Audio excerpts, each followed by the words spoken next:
ऋषि दयानंद जी के पास में एक पंडित आए, नाम था पंडित नीलकंठ, संस्कृत के बड़े दिग्गज विद्वान। और उन्होंने स्वामी जी को प्रणाम किया और स्वामी जी को प्रणाम करने के बाद रोने लगे स्वामी जी के चरणों में बैठ करके।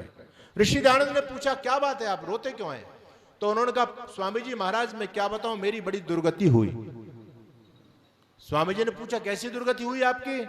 कहते हैं स्वामी जी मैंने सौभाग्य से भारत भूमि में जन्म लिया, ब्राह्मण कुल में जन्म लिया, संस्कृत विद्या को पढ़ा और मैं धर्म प्रचारक बना, मैं बड़ी बड़ी कथाएं करता था।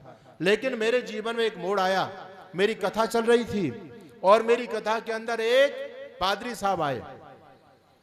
पादरी साहब ने मेरे से कहा पंडित नीलकंठ मैं आपके धर्म को लेकर के आपसे कुछ प्रश्न करना चाहता हूं, क्या तुम मेरे प्रश्नों का जवाब दोगे? नीलकंठ ने कहा बिल्कुल दूंगा।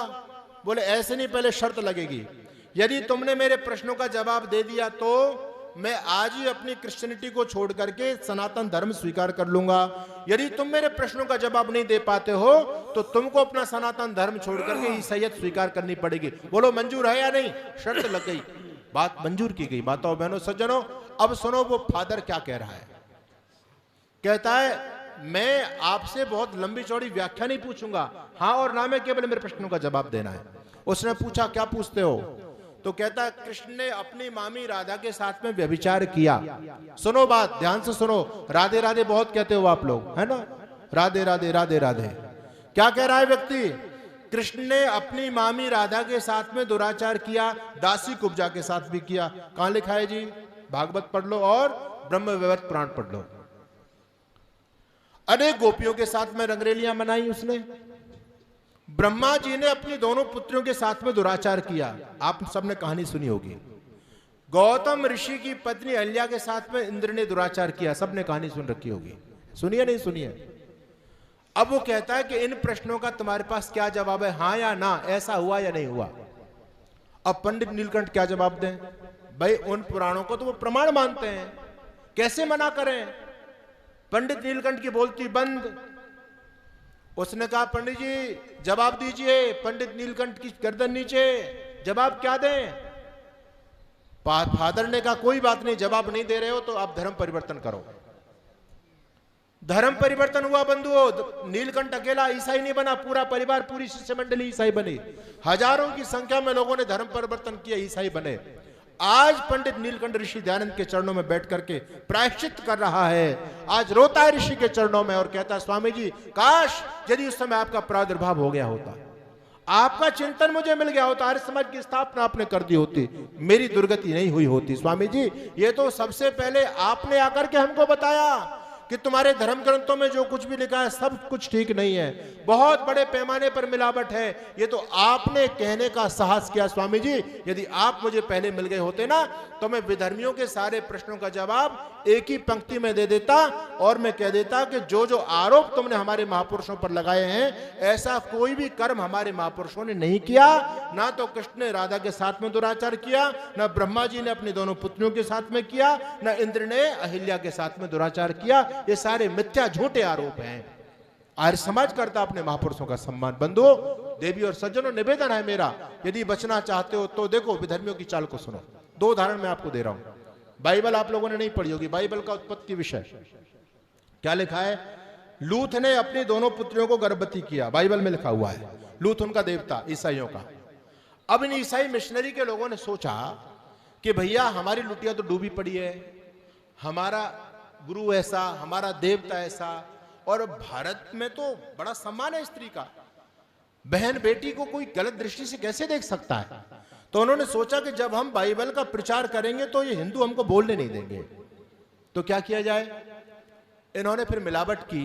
अच्छा समानता देखिएगा, बाइबल कह रही है लूत ने अपनी दोनों पुत्रियों को गर्भवती किया, आपके पुराण कह रहे हैं ब्रह्मा जी ने अपनी दोनों पुत्रियों को गर्भवती किया। क्या अंतर रह गया भैया लूत और ब्रह्मा जी में? बोलो, अरे कुछ अंतर बचा है क्या?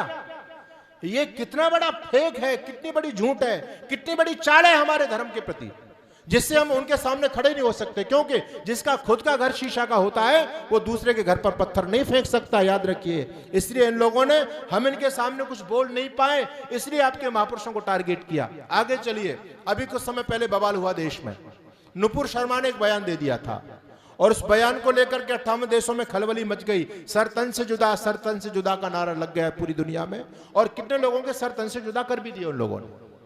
नुपुर शर्मा ने बोला था कि 51 साल का था मोहम्मद, इनका पैगंबर, और उसने 6 साल की लड़की आयशा से विवाह किया। 51 साल का बूढ़ा 6 साल की लड़की से शादी कर रहा है, शर्म नहीं आई इस व्यक्ति को।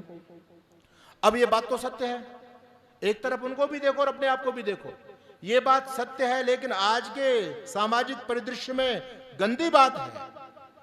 कैसे समाज स्वीकार करेगा इस आचरण को? उन लोगों ने सही बात को भी मना कर दिया, बोले नहीं ऐसा नहीं, ऐसा नहीं, ऐसा नहीं।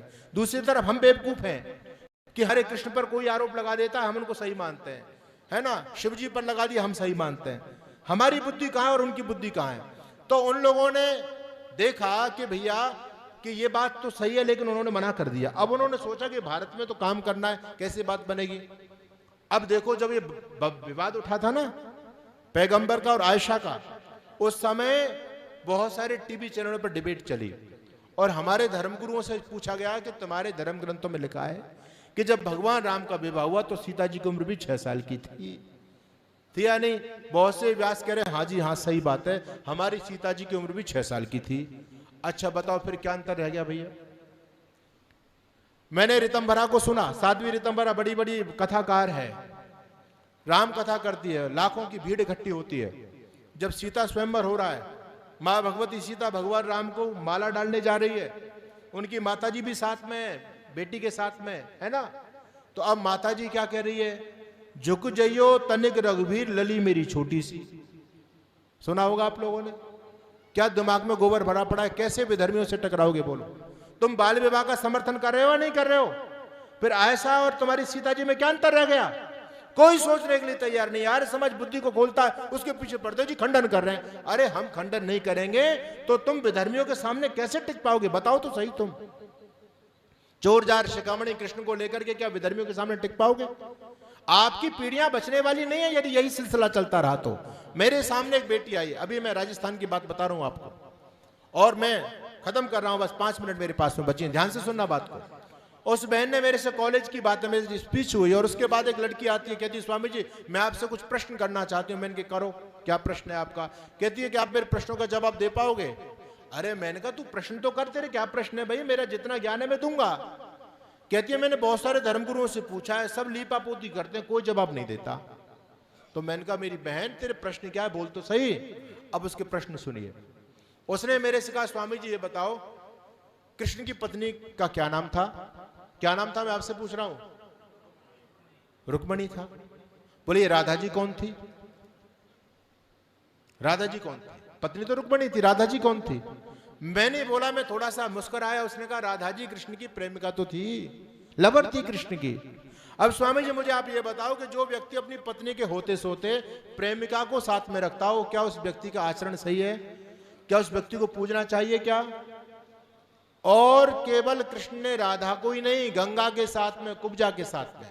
और आगे सुनिए, कहती है कृष्ण की अनेक गर्लफ्रेंड थी, कृष्ण चोरी भी करते थे, तो ऐसा जिसका चरित्र है मैं उसको कैसे पूजूं, कैसे मानूं?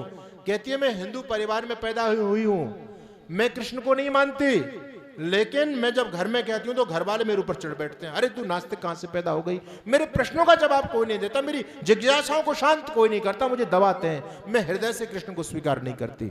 उसने मेरे से कहा, मैंने कहा मेरी बहन सुनो बैठ। मैंने लगभग 1 घंटे तक उसको समझाया।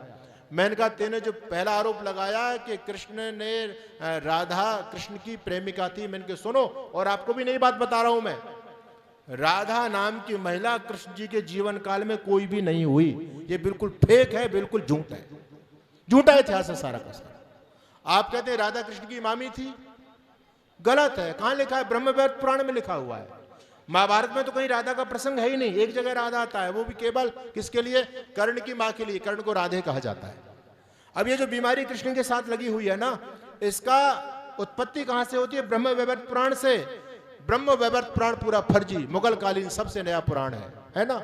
और अब सुनो, 4 संबंध ब्रह्मवैवर्त पुराण में कृष्ण और राधा जी के बताए गए हैं। एक जगह राधा जी को कृष्ण की पत्नी भी बताया गया है, राधा जी को कृष्ण की पत्नी। एक जगह राधा जी को कृष्ण की मामी, मामी तो मां के समान होती है, वो पत्नी कैसे बन सकती है? एक जगह राधा जी को कृष्ण की प्रेमिका बताया गया है, और एक जगह राधा जी को कृष्ण की आराध्या शक्ति बताया गया है। ये 4 संबंध ब्रह्म वैवर्त पुराण बता रही है बंधुओं, कोई भी संबंध सही नहीं है, बिल्कुल फेक है सारे के सारे। और मेरा यूट्यूब पर वीडियो राधा रहस्य के नाम से मैंने सारे भागवताचार्यों को चैलेंज किया, आओ सिद्ध करो कि राधा नाम की महिला कोई हुई है। और कितना गंदा प्रसंग है, शर्म भी शर्म आ जाएगी। पति पत्नी भी एकांत में बैठ करके राधा और कृष्ण की लीलाओं को नहीं पढ़ सकते जो ब्रह्म वैवर्त पुराण में लिखी गई है। इतना गंदा लिखा हुआ है, बहुत ही गंदा है। तो ये जो ब्रह्म वैवर्त पुराण है ये पूरे की पूरी तरह से फेक है। मैंने उसको समझाया कि कृष्ण का कोई भी राधा से कोई ताल्लुकात नहीं था, राधा का किसी भी ग्रंथ में कहीं उल्लेख नहीं मिलता है, ना भागवत में मिलता, कहीं पर भी नहीं मिलता है। दूसरा प्रश्न, मैंने कहा कि तुमने कहा कृष्ण चोरी करते थे, मैंने कि ये भी मेरी बहन आरोप बिल्कुल गलत है। कृष्ण ने अनेक लड़कियों के साथ में डांस किए, कपड़े उठाए लड़कियों के, नंगा लड़कियों को देखा, यमुना जी में नहाते हुए। मैंने कहा सारे आरोप बेबुनियाद है, फर्जी हैं सारे के सारे। कृष्ण आप तो पुरुष थे, उन्होंने जन्म से लेकर के मृत्यु पर्यंत एक भी निंदित कर्म नहीं किया। कृष्ण स्वयं गीता में कहते हैं, यद यद आचरिति श्रेष्ठा तत्तद अनुवर्तते जना सयत प्रमाणम कुरते लोकस्तद अनुवर्तते। श्रेष्ठ व्यक्ति जैसा आचरण करता है सामान्य उसको देख करके सीखता है। कृष्ण हमारे श्रेष्ठ हैं, हमारे आदर्श हैं। अगर कृष्ण जैसा करेंगे हम भी तो उनसे सीखेंगे, फिर हम क्या खाक सीखेंगे कृष्ण से जब कृष्ण का चरित्र ही अच्छा नहीं है। मैंने कहा ये सब कुछ बेकार है। मैंने उसको बताया, समझाया बंधुओं।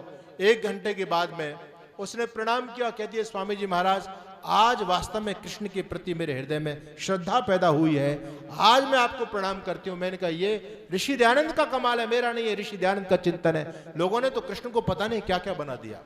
तो बंधुओं यदि आप अपने बच्चों को बचाना चाहते हो तो आपके पास केवल एक मार्ग आर्य समाज का है, दूसरा कोई मार्ग नहीं है। और ज्यादा समय भी नहीं बचा है, नहीं तो मारे जाओगे, दुनिया से समाप्त हो गए हो। थोड़ा सा वजूद बचा है हिंदुस्तान में और सारे विधर्मी आपको मिलकर के मार करके समाप्त करना चाहते हैं। यदि बचना चाहते हो तो वैचारिक युद्ध में अपने विचारों को सुदृढ़ कीजिए, मजबूत कीजिए। और मजबूत वैदिक सनातन विचारधारा केवल आर्य समाज लेकर के चलता है, बाकी सब लोगों के पास में मिलावटी विचारधारा है। और मिलावटी जब तक रहेगी आप धर्म शास्त्रों की रक्षा भी नहीं कर पाएंगे। लोग मनुस्मृति को फूंक रहे हैं, कोई रामचरितमानस को फूंक रहा है। भैया बचना चाहते हो तो ऋषि कहते थे, उन्नति करना चाहो तो आर्य समाज के झंडे के नीचे आ जाओ, आर्य समाज के साथ आ जाओ, अन्यथा हाथ कुछ लगने वाला नहीं है। आप सभी का बहुत बहुत धन्यवाद। शेष चर्चा फिर करेंगे। ओम शम।